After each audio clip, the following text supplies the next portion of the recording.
The U.S. healthcare system operates with perverse incentives. As a result, healthcare organizations can't easily sustain themselves by working to keep people from using the services they offer. I'm Stephen Morrissey, managing editor of the New England Journal of Medicine, and I'm talking with Robert Huckman, a professor of business administration at Harvard Business School and a research associate at the National Bureau of Economic Research. Professor Huckman has co-authored a perspective article about the challenge of making the delivery of health, not just health care, a sustainable business, as part of the journal's series on the corporatization of U.S. healthcare. Professor Huckman, what variables affect the margins and the financial viability of hospitals and physician practices in this country, and how have organizations tried to influence those variables? Well, Stephen, at its root, there are three variables that affect financial viability, and this is truly oversimplifying, but perhaps not too dramatically. There's the revenue that hospitals or physician practices receive per unit of care they provide. There's the cost per unit of care that they provide. Obviously, they would like that revenue to exceed that cost by some margin.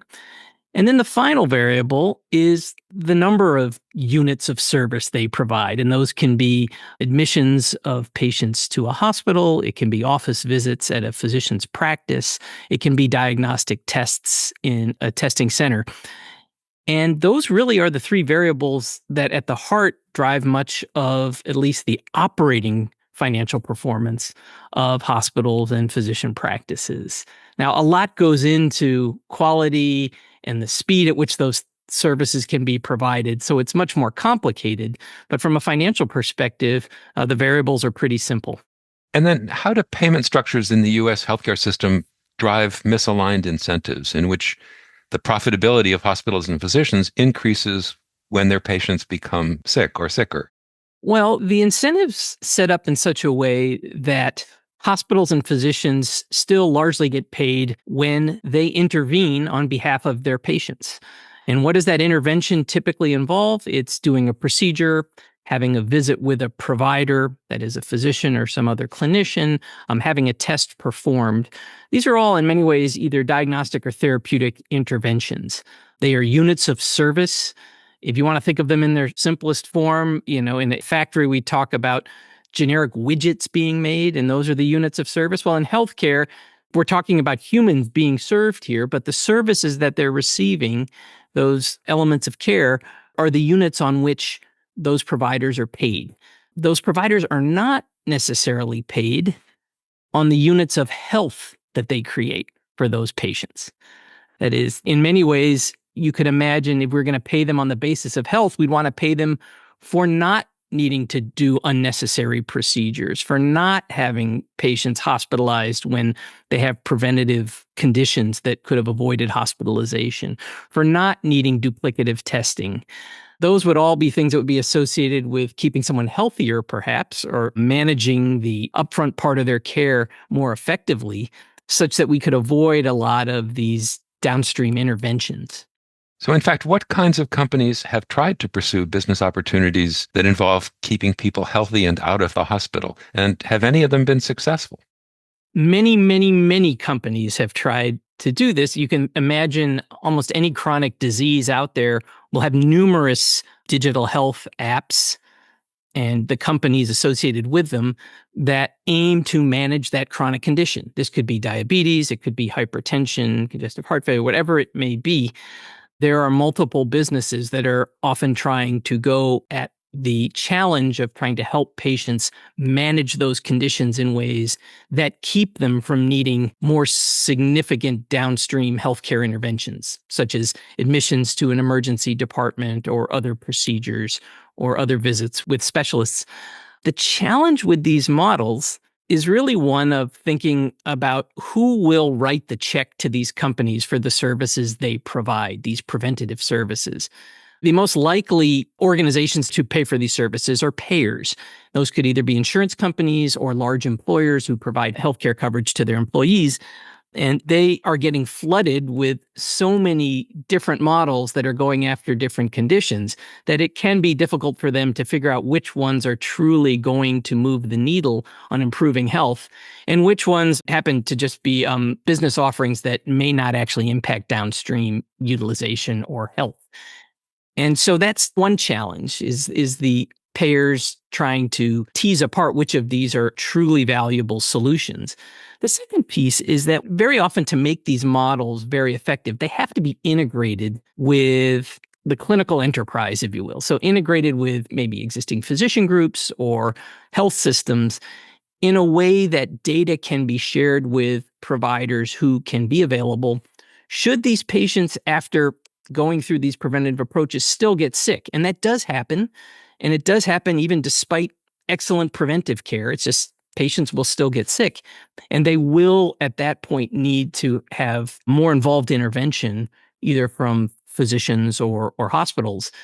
And so integrating these upfront health-based models with downstream healthcare is also important for creating a seamless healthcare system for patients. And that can prove to be another challenge because those downstream healthcare providers are still thinking about how do I get more patients into my hospitals, into my surgical operating rooms, into my offices for office visits, which is how the existing system is paying them for the most part.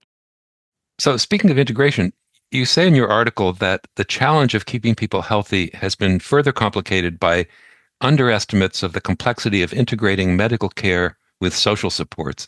So, what do you mean by that, and why is that integration important? Well, this integration between medical care and social supports, or the social supports are often referred to as social determinants of health, is absolutely critical. And a lot of it comes down to very basic issues of execution and delivery of services.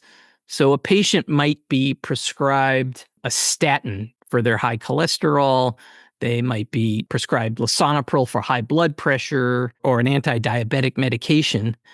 And none of those will be useful if that patient is not able to get to the pharmacy to pick up that prescription. And so you might say, well, why can't they use one of the many services that will deliver to their home? Well, there are services that will absolutely do that, but those also require resources that many patients don't have. Those are not available to many of the patients who are facing this challenge of doing these things in person. So very often, those resources are certainly much more available to those who may already have the means of going to complete those transactions because they, for example, have a car, they have transportation, they have a job where they could take time off to get to the pharmacy during its open hours, whatever it may be. But that's just one example of a social determinant need, such as transportation, that is important. Other social determinant needs are things like broadband access. If one's going to actually offer a meaningful telehealth service to someone's home, that home is going to need to have reliable broadband access to make it effective. Same goes with food security and access to healthy foods, particularly in places that have otherwise gone at risk of becoming grocery deserts or pharmacy deserts, as they've been called. So we have numerous challenges here. And as you think about each one, you can very clearly see how it could get in the way of the delivery of very well-intended and potentially very effective healthcare services that can't make their way to the patient. As you say, health and prevention are generally difficult to quantify and to monetize. How could the United States start moving toward models that reward health outcomes, not just medical care activity?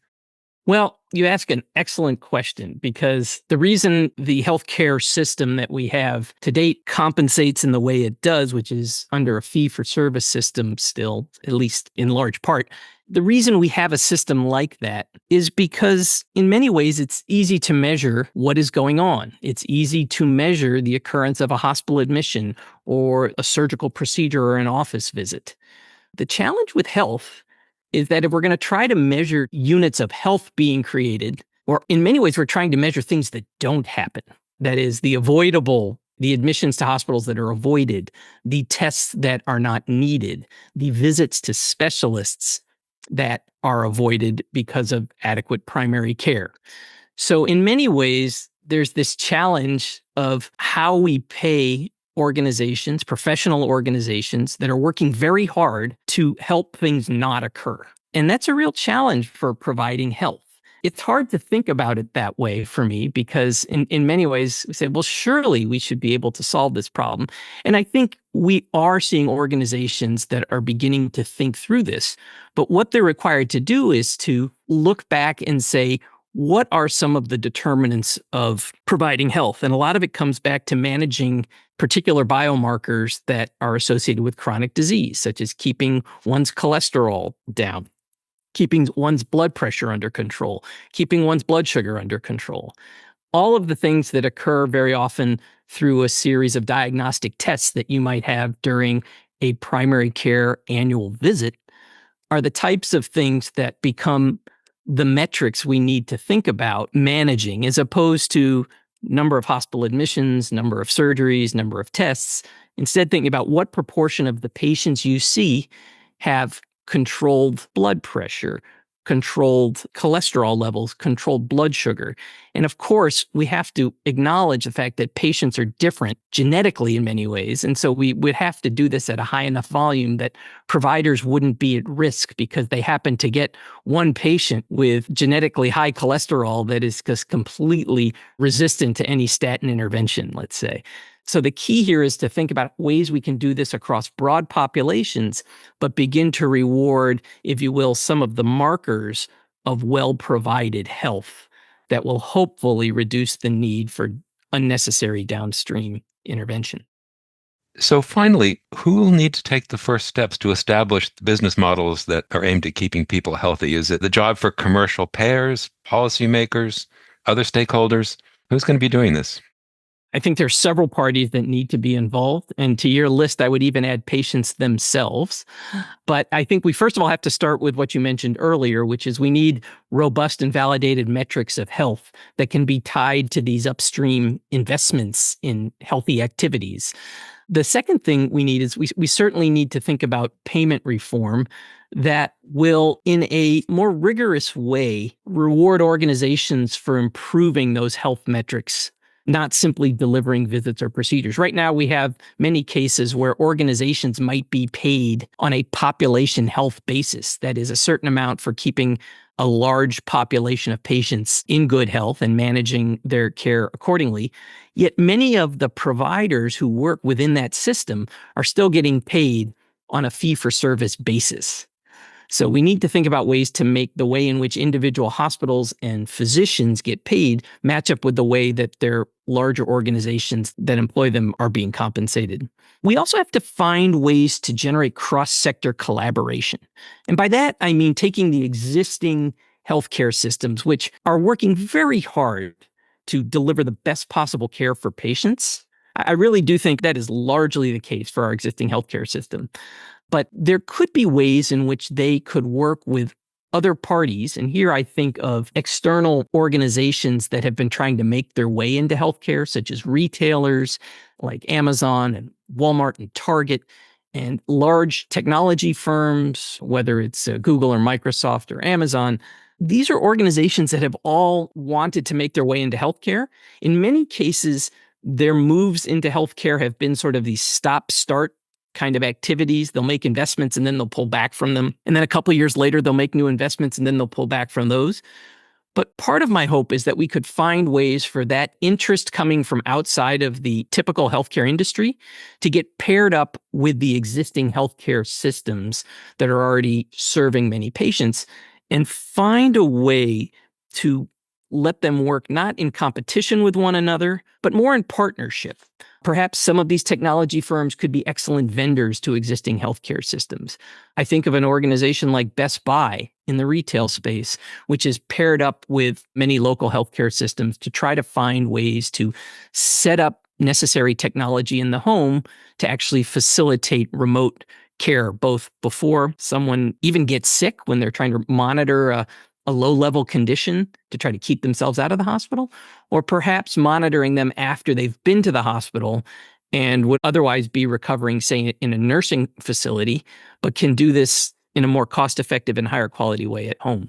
And so these are all situations where if we could pair up the clinical expertise of healthcare systems with the customer service expertise of some of these retailers, or perhaps some of the technology expertise of tech firms, we might find some interesting solutions to these challenges. Thank you, Professor Huckman.